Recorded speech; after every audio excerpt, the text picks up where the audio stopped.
નમસ્કાર ખેડૂત મિત્રો, હું બ્રહ્માણી સીડ્સ એન્ડ પેસ્ટિસાઇડથી રોહિત પ્રજાપતિ ફરી એક વખત વિડીયોના માધ્યમથી તમારી સમક્ષ એક ભીંડાની hybrid variety Aastha seeds and plant સાયન્સની બાહુબલી એના માટે માહિતી આપવા માટે આવ્યો છું।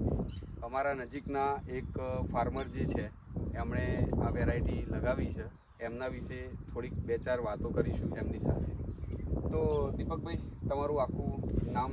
મારું નામ દીપકભાઈ નારાયણભાઈ પટેલ, મૂળ રહેવાસી કાંકરોલ કંપા હિંમતનગર, ગાંભોઈ ખાતે મારી જમીન છે અને ઘણા સમયથી ખેતી સાથે સંકળાયેલો છું અને આ શાકભાજીની થોડી ખેતી કરું છું। અને આ વખતે રોહિતભાઈ જોડે ડિસ્કશન કરીને આસ્થાની બાહુબલી વેરાયટી લગાવેલી છે, જે મેં આગળ કોરોના સમયમાં પણ લગાવેલી હતી અને સારું ઉત્પાદન મળ્યું હતું મને। બરાબર, સરસ સરસ।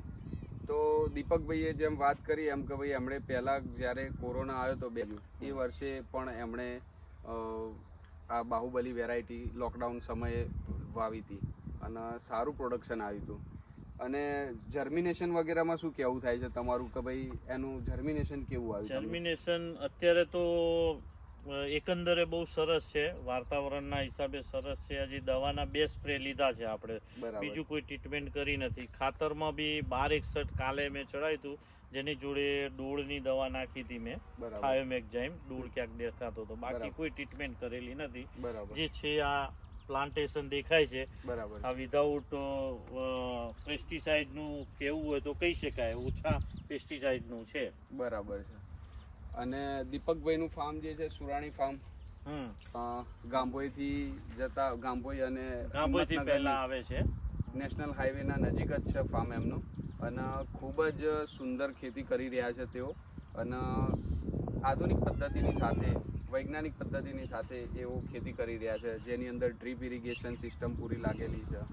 અને હાલ મગફળીની વાવેતર થયેલું છે અને ઘણા બધા એરિયાની અંદર એમણે લીલો પડવાશ જે આપણે કરતા હોઈએ છીએ કે ભાઈ સોઇલને રિચાર્જ કરવી જોઈએ, એવું પણ એઓ કરી રહ્યા છે। તમે દૂર કદાચ તમે જોઈ શકતા હોય તો એની અંદર ગવાર પૂખેલો છે, બરાબર ને?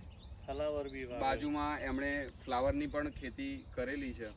તો દીપકભાઈ બહુ સારી ખેતી કરી રહ્યા છે અને આ બાહુબલી વેરાયટી જે છે ભીંડાની એ પણ એમણે લગાવી છે। અત્યારે હાલ ફ્લાવરિંગ સ્ટેજ હજુ ચાલુ હવે થઈ રહ્યો છે।